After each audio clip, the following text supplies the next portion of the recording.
সবচাইতে বড় অপমান একটা নারীর জন্য যখন বাচ্চা হওয়ার পর স্বামীর চোখে তার বাচ্চার মাকে অসুন্দর লাগে। ঠিক ওই সময় একটা নারীর হরমোন ইমব্যালেন্সের কারণে মুড সুইং এর পাশাপাশি আরো অনেক কিছু নিয়ে ভয় কাজ করে। তখন একজন নারীর পাশে তার নিজের বাবা মা এবং পুরা পরিবার থাকলেও সে তার স্বামীর অ্যাটেনশন, স্বামীর আকর্ষণ এবং স্বামীর কাছ থেকে সময় আশা করে। ঠিক ওই সময়ে স্বামী যদি দূরে দূরে থাকে এবং সময় কম দেয়, তখন স্ত্রী পাহাড় সমান কষ্ট পায়।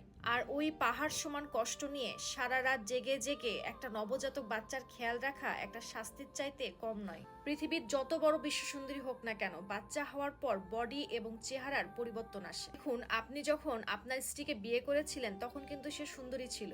আপনাকে বাবা ডাক শোনানোর জন্য নিজের সৌন্দর্যের কথা চিন্তা করে নাই। আপনি যদি আয়নাতে নিজেকে খেয়াল করেন, দেখবেন আপনার চেহারারও পরিবর্তন হয়েছে। এটা আল্লাহর সৃষ্টি, কিন্তু আপনার স্ত্রী আপনাকে সেটা অনুভব করায় না। এই জন্য এই সময়ে আপনার স্ত্রী